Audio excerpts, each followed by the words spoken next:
Okay, let's dive into a really rich and complex topic today, the history of Wales. Mm-hmm.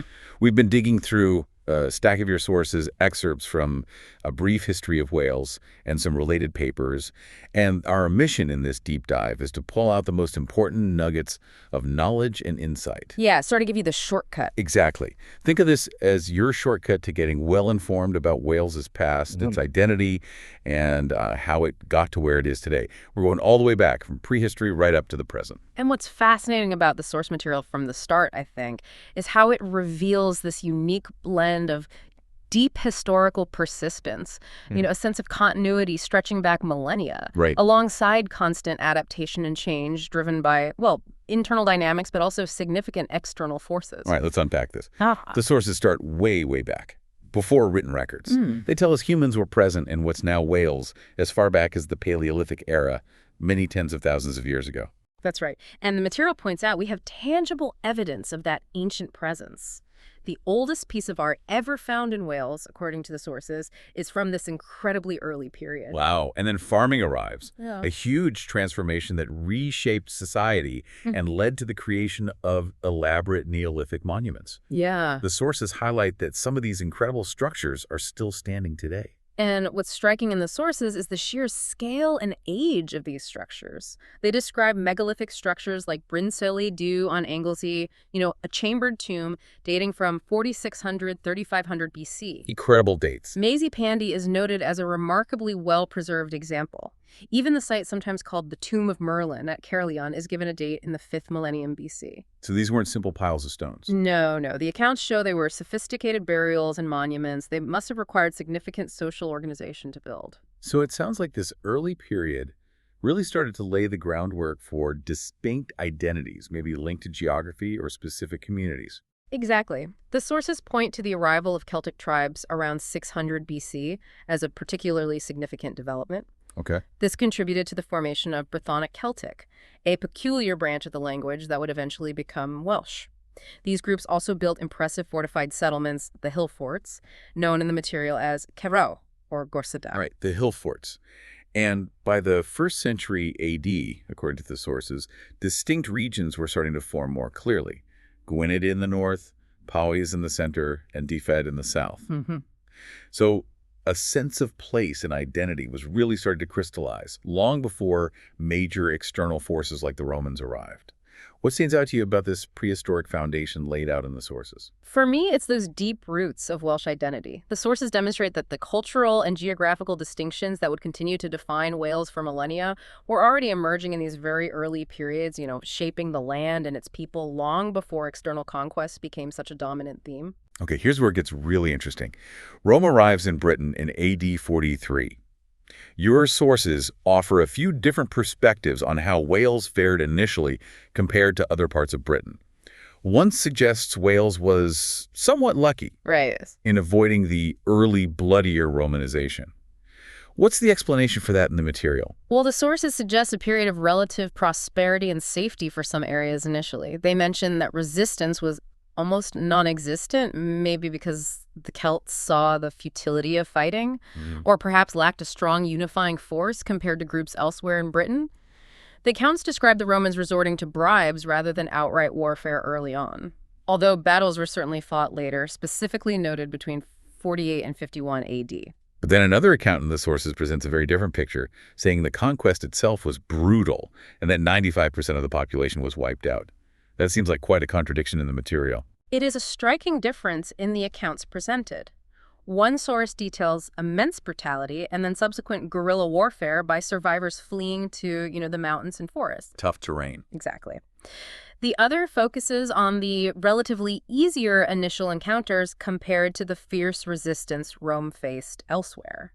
But what the sources do seem to agree on is the profound impact of the Roman presence. Okay, how so? It sowed internal discord among tribes through strategies like bribery, and even though they eventually retreated south of a line from Chester to the Wash, the imposition of Roman government and institutions on the areas they controlled marked a complete behavioral break, according to the texts. A complete break. What does that mean exactly? Well, the sources explain that the system of small tribal units, loosely linked, was fundamentally replaced by powerful kingdoms structured along Roman lines. Right. And these kingdoms then formed the basis of political authority right up until the Norman arrival centuries later. So one key takeaway from the sources about the Roman presence is how dramatically external forces like Rome could fundamentally reshape a society's internal political and social structure, creating new political entities that would last for a significant period. So the Romans leave around 410 AD, and Wales enters the early medieval period, characterized by this patchwork of kingdoms. Based on the sources, what were these independent states like after the Roman departure? The accounts describe them as independent states controlled by royal dynasties, claiming power through lineage, not totally dissimilar to other post-Roman societies. Okay. While marriage alliances sometimes fostered relations, expansion often led to wars. Kingdoms like Gwynedd in the north, Powys in the center, and Deheubarth in the south gained descendants, though rivalries persisted even within these dominant kingdoms. All right. The sources note that this process towards the end of the 7th century actually helped to outline the shape of what would become the modern Principality of Wales. So even with this political fracturing, was there a strong sense of shared Welsh identity emerging at this time? The sources note a high degree of homogeneity in Welsh society during this period, despite the political divisions. Land, people, possessions, all strongly identified with the ruling royal house. Society had a clear class structure: nobility, mostly warriors; gentry, the freemen and landowners; and pleb serfs, laborers, commoners. The sources mention the expectation for the nobility to do their duty, but also the potential for them to become oppressive. It sounds like kingship was a crucial concept, but the reality on the ground was often prone to fracturing and internal rivalry, constantly shifting boundaries. Precisely. The sources state that the ancient expectation of political coherence was vague and contested. Domestic issues, foreign conflicts, ideological differences, they frequently led to fracturing, with minor territories and rivalries emerging even within greater kingdoms. So alliances were temporary. Federations against invaders sometimes formed, but the accounts show they were often reduced back to small principalities again fairly quickly. But the sources also highlight a vibrant cultural side during this period. Figures like the heroic bards Taliesin and works like the Book of Aneurin are mentioned. Yes, these figures and works are seen in the sources as encompassing the ideal of the heroic bard and reflecting a flowering of individualism and tribal or regional character. Okay. The sources suggest this strong regional identity is as apparent then as it appears in Wales today. That's interesting. The accounts also mention idealized views of 5th century peace and prosperity reflected in early Welsh law codes and literature, although they do point out a lack of adequate chronology in Welsh sources from this time period. Right. If we connect this to the bigger picture, the sources show how cultural expression, literature, oral traditions, it could be a powerful form of identity building and preservation, even amidst all that political fragmentation and external threats. Your sources also touch on a difficult topic that becomes more prominent later on, the perception of and challenges facing the Welsh language. Yes, the material notes a really stark view, even as early as 1166. The language was spoken of as the torments of our forefathers. Wow. And rejected from high society, regarded as the dialect of tinker and beggars, laborers and outlaws. It's quite pointed language in the sources. Definitely. Upper-class speakers, the sources say, often styled themselves explicitly as Englishmen.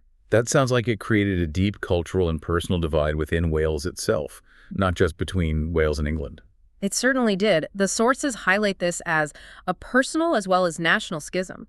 Public policy matters were entirely conducted in English, and Welsh culture, including novels and poetry, was often obscure to English-speaking gentry within Wales. So people couldn't access it. Right. Complaints were made about the lack of Welsh judges, clerks, law, and language in official capacities, basically. Everything official was in English. So despite this negative view and marginalization described in the sources, were there efforts to preserve the language? The sources mention a movement towards correcting the situation later on, through political and legislative means. However, they also note periods where the language was actively dismissed as pestiferous or vulgar, and its literature dispersed. Pestiferous, strong word. Very. An Anglo-Saxon theory promoting a higher race is mentioned in relation to negative views of Welsh bards and culture, sometimes linking them dismissively to paganism. Despite defenses of Welsh traditions, the language was sometimes characterized in these negative terms as the degenerate speech of peasants and the wretched. It really highlights that connection, doesn't it? Well, Language, social status, national identity, and the struggles when it's pushed to the margins. Absolutely. It's a recurring theme. Moving forward, the Normans arrive in Britain after 1066, but the sources say their conquest of Wales was very different from England. Yeah. How did it unfold differently, according to the accounts? Well, the sources explain it wasn't a single decisive event like Hastings. Norman lords, initially starting with captive English nobles like Vital and Fitzsimon, led raids into Wales primarily to recover lands granted by King William. Okay, so more piecemeal. Exactly. These raids escalated into conquest attempts undertaken in the king's name, but importantly, the sources state Welsh chieftains played a much greater part in the actual fighting and the prolonged process than they did in England. And the castles they built were different too. Yes. In England, castles were often built quickly, often on existing earthworks. The sources note there were no such prerequisite works in Wales. The path to Welsh princes' lands was extensive and largely unfortified initially, making conquest long and arduous for the Normans. Right. The accounts also mention that William had other rebellions in England, Scotland, which meant Welsh princes were largely unbothered for the onset of the castle-building frenzy that rapidly swept England. The sources mention Hugh Fitzsimon's conquest of Glamorgan specifically as a key early example of this different process. He's highlighted as a significant figure. A friend of the king, granted lands in England, the sources describe him as having little inclination to rule initially. Okay. However, his awareness of his land grant, William's military background, and the simultaneous appearance of chafed Welsh nobles ready for conflict, often due to internal Welsh rivalries, led to the earliest raids into Wales. Ah, so internal Welsh politics played a role. A big role. The sources trace the first castles in Wales to this specific local conflict and pre-existing struggle, which then brought the Anglo-Norman lords and their armies onto Welsh soil.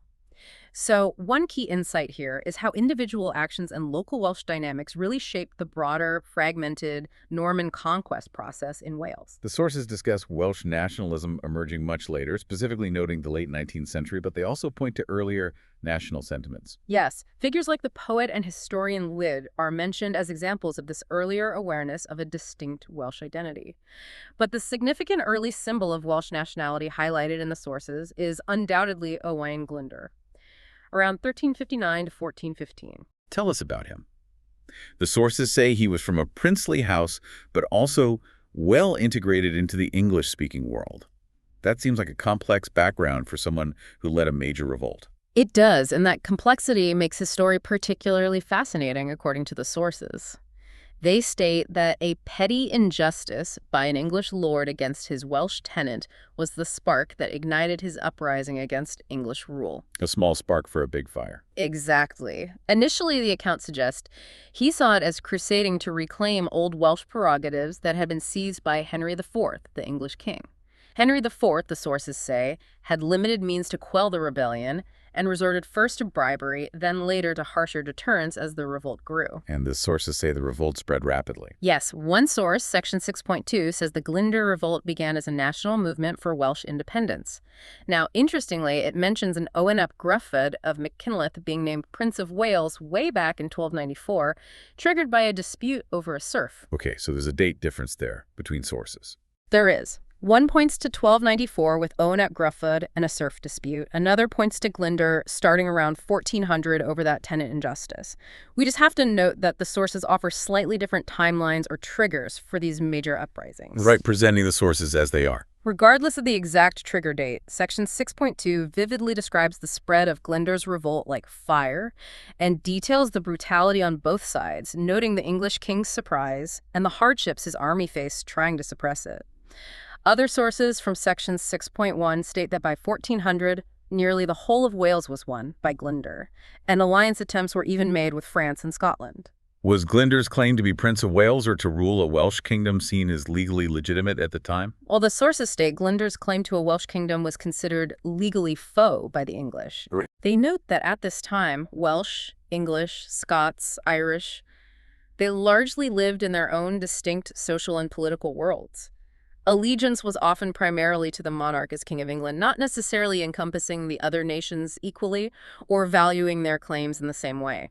It highlights the complex political landscape. So the nationalism that rose later, particularly in the late 19th century, was perhaps built on these earlier sentiments and figures like Glyndŵr, drawing on those mythic traditions and historical grievances. Precisely. The sources explain that the later nationalism, pre-WWI, was fueled by these mythic traditions and the work of ancient antiquarians who sought to rediscover and promote Welsh history. Good. They list key components that came together: the Welsh language itself, obviously, the bardic Eisteddfod, that traditional cultural festival celebrating poetry, music, performance. It became a powerful symbol. The Eisteddfod, right. Then there's the nonconformist church, often a central community hub for Welsh speakers outside the established Church of England, and radical politics. A powerful combination. The sources state that the combined operation of these elements allowed the Welsh to assert themselves as a people with a distinct voice in British politics, enabling them to contest conduct and seek to settle grievances. Improved education and religious institutions are also mentioned as crucial in forging a modern Welsh nation, alongside politicians who actively considered its advancement. But the sources indicate that World War I changed things for that era of fervent nationalism. Yes, the sources suggest WWI was consummative of that particular age of nationalism.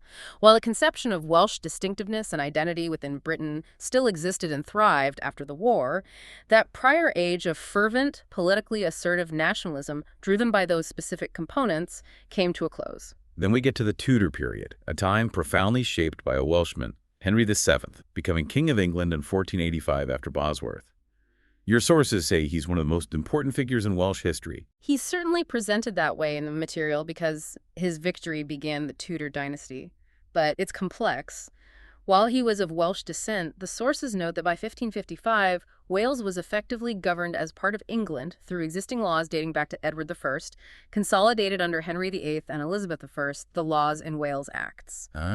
Okay. It's an interesting detail in the sources that Wales had its own parliament, or parliaments, before the Tudor period, which highlights the shift in governance towards integration.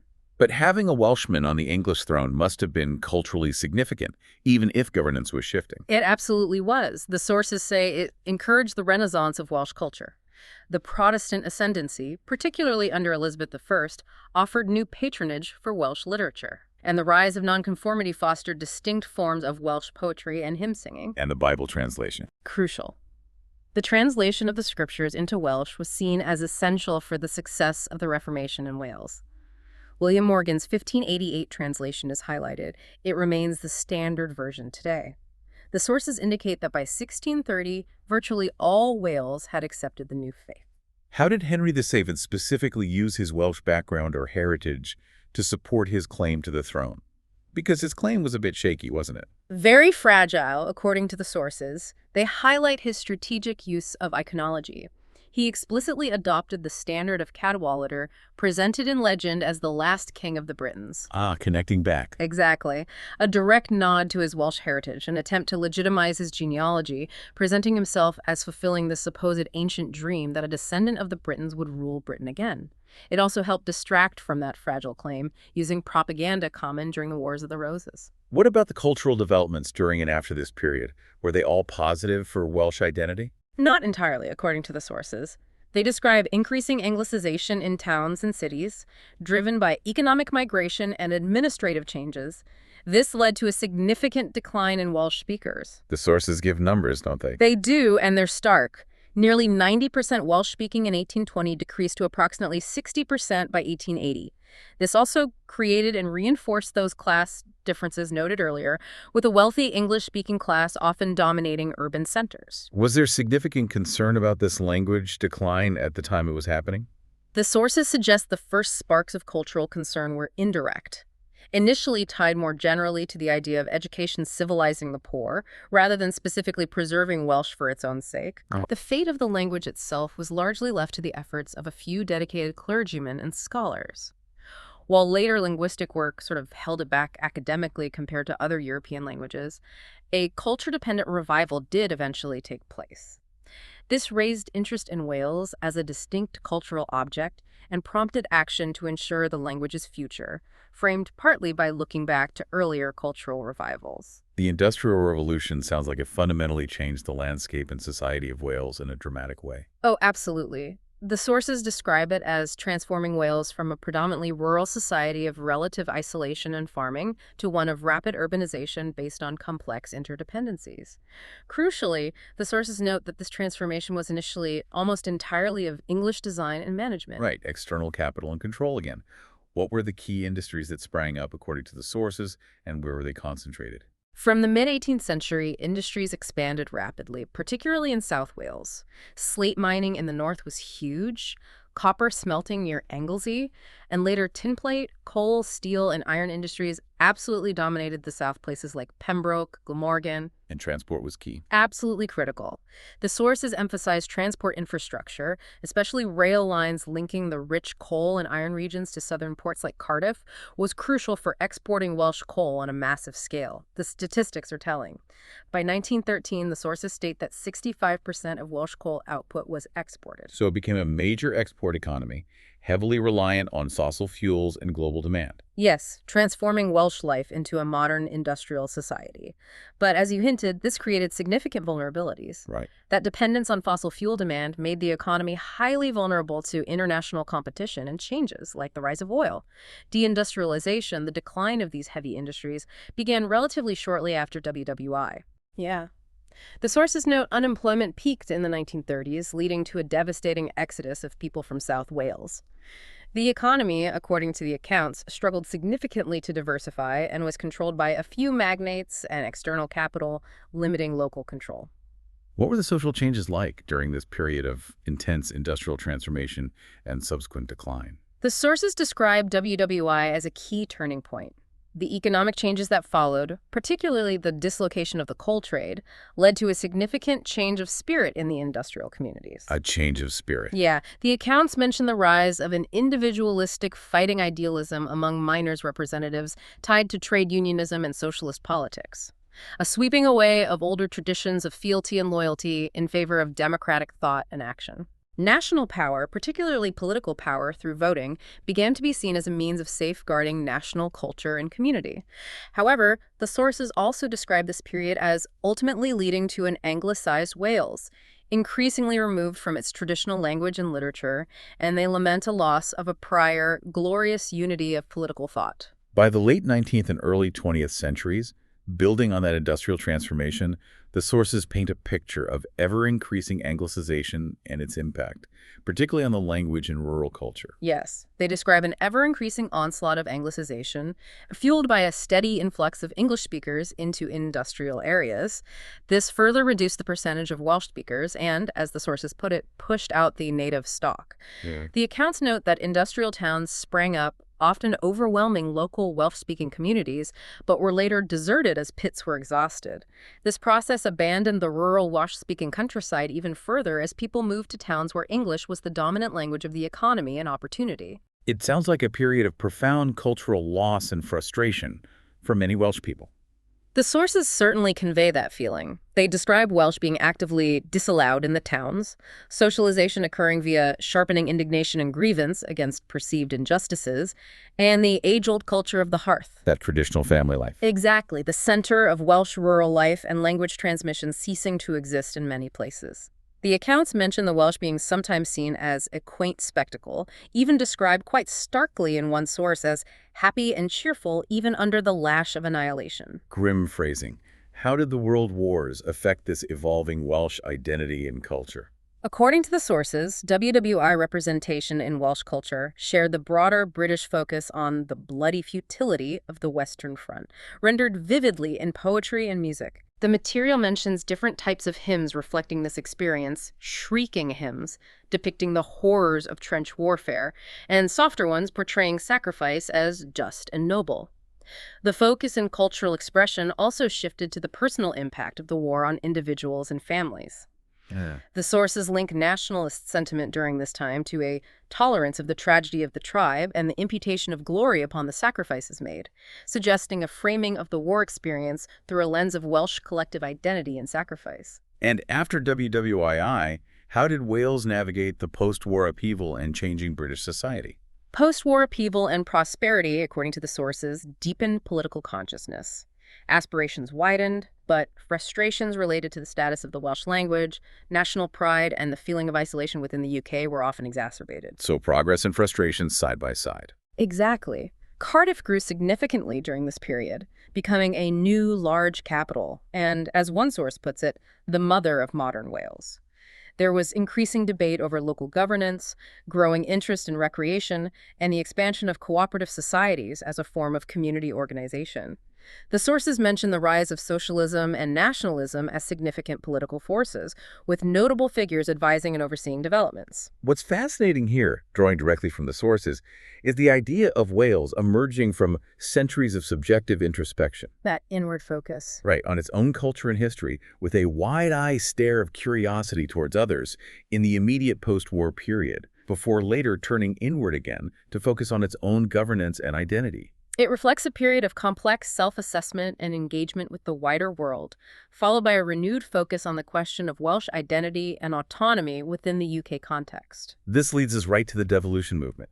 Your sources say a conciliatory approach to governance emerged after the mid-19th century upheaval, suggesting a move away from radicalism for many seeking change. Yeah, the sources suggest that after the last great upheaval of industrialization, it became apparent that radicalism wasn't seen as the future by many within the Welsh elites seeking influence.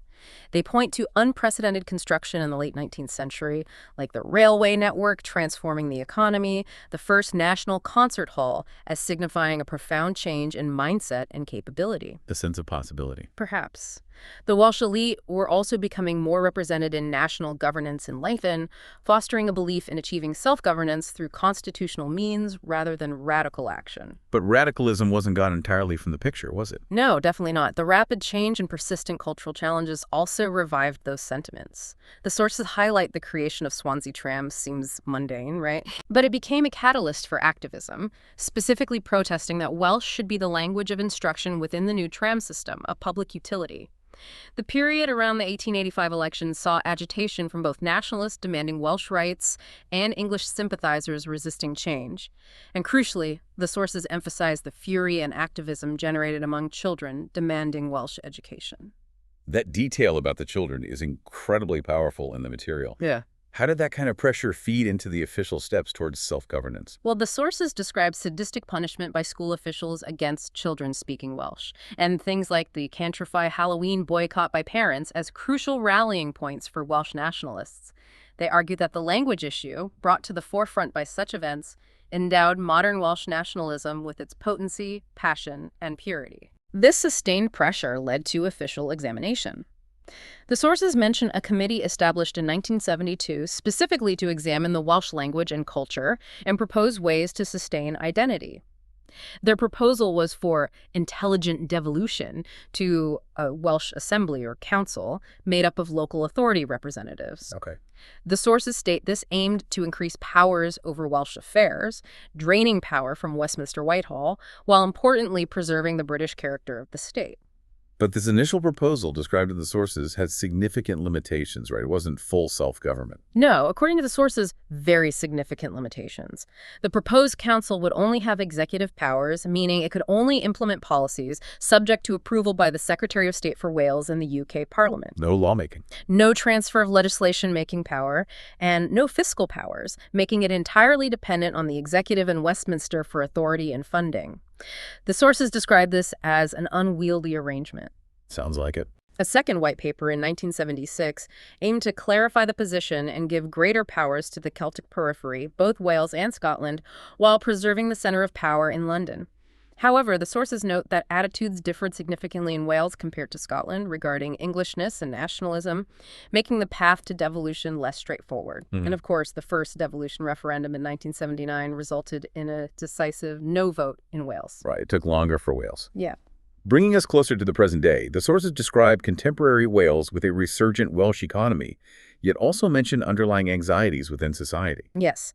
They note new economic activities and community-building initiatives, shopping malls, spas, sports venues, aiming for a spectacular utopian identity for modern Wales.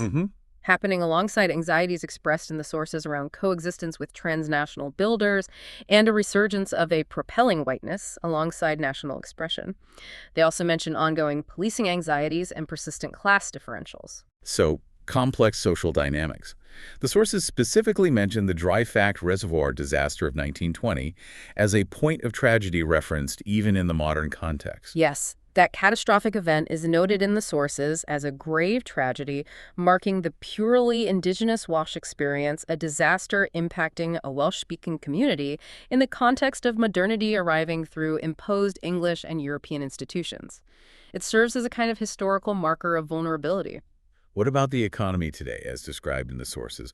Where does Wales fit in the global picture?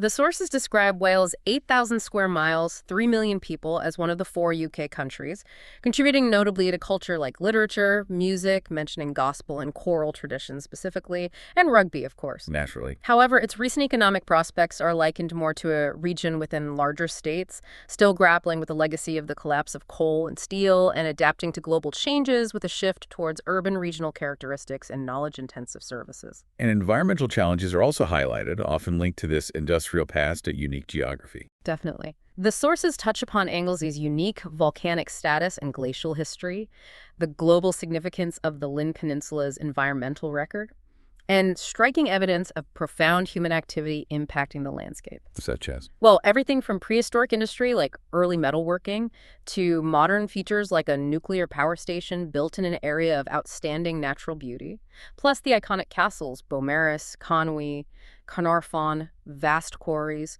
coastal resorts like Llandudno, which the sources note has fallen on hard times economically. Right. They detail the historical importance of geological resources, gritstone, clay, limestone, slate, including the long history of slate quarrying and its modern productivity. One key takeaway here is how this long historical connection to the land and heavy industry has left a lasting, visible mark, creating ongoing challenges in balancing heritage, environmental preservation, and modern life. This brings us to the more recent history of devolution. After the failed '79 referendum, Wales eventually voted for its own parliament in the 1997 referendum, establishing the Welsh Assembly, now Senedd Cymru, in 1999. That was a hugely significant step described in the sources. Initially, the Assembly had limited legislative competence. It could only make laws in defined sectors like health and education. Primary legislation powers came later. Yes, following differing experiences with the devolution settlement compared to Scotland and growing demands for greater autonomy, a second referendum was held in 2011. The sources state the Welsh people voted in favor of broader lawmaking powers, albeit still within a reserved model of devolution. Meaning powers not specifically devolved still sit with Westminster. Exactly, reserved to the UK Parliament. So increased power compared to the start, but still operating within that larger UK framework and with inherent tensions. Yes. The sources note the inherent tensions the Senedd operates under devolved powers, but Parliament in Westminster remains sovereign and can, in principle, override Welsh laws or legislate in devolved areas. Right. The sources also point out limitations and frustrations, like Wales being excluded from the coalition government's initial response to the economic crisis. Remember the pension pay cuts? Abolition of emae. Those were addressed by the Welsh government in Cardiff Bay, the sources say, with little warning or consultation from London. There's also the issue of media visibility for Welsh politics, which the sources highlight as a problem for democracy. They do. The sources make the remarkable statement that despite increasing public understanding of Welsh politics since devolution, there's a relatively limited level of visibility of Welsh politics within the UK media. Which limits engagement. That's the argument. They argue it limits democratic engagement, and that coverage is much less extensive and detailed compared to that of politics in England. How did the European Union fit into this picture of Welsh identity and devolution, according to the sources? The EU became increasingly involved from 1994 onwards, notably with significant regional development fund investments aimed at transforming the Welsh economy, particularly in areas struggling with deindustrialization. So practical support. Yes, and the sources describe how devolution and EU membership together amplified the acceptance and exercise of new powers and institutional arrangements within Wales, partly in response to dynamics related to international bodies like the UN. Links were even explored with other regions seeking autonomy, like Catalonia in the 1970s, and visits occurred post-devolution. But the Brexit vote seems to have significantly complicated things, according to the sources. Significantly, yes. The sources describe Wales' post-2016 referendum as potentially entering a valley of shadows, where both the recent gains of devolution and the benefits of EU membership are threatened. A valley of shadows. Yeah. The Leave vote means a potential loss of international capacity and recognition on the European stage, a loss of significant funding sources, and diminished prospects for collaboration. While new relationships can be built, it's presented in the sources as a profound challenge, potentially requiring a grieving process. What are the implications for the Wales-UK relationship, specifically after Brexit, according to the sources? The sources state that Brexit likely heralds tensions within the UK, particularly around securing that soft border in Ireland, which has constitutional knock-on effects, and potentially leading to more adversarial discussions about the future relationship between the UK government and the devolved nations. And even though Wales voted Leave overall. Right. The sources note that while Wales collectively voted Leave, though it was close and varied regionally, its experience within the UK is distinct from England's, which adds complexity. And what about lawmaking power within Wales post-Brexit as EU frameworks are removed? Is there an upside? Potentially. Under current arrangements, the sources state Wales can claim ownership of lawmaking in devolved areas as EU frameworks cease to apply. This is presented as a potential win, allowing Wales to develop its own distinct legal and regulatory regimes. Okay, but there are caveats. Big caveats, according to the sources.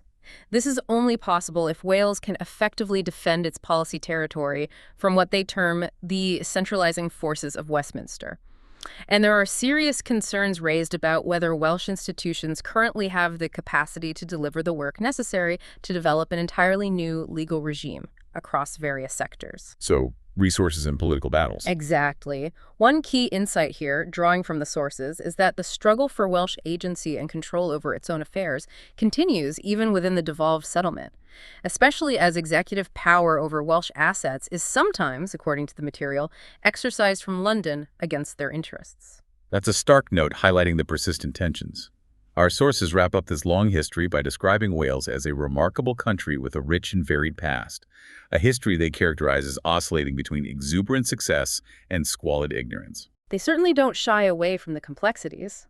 They note the long journey from geological formation and prehistoric presence right through human history and into contemporary politics.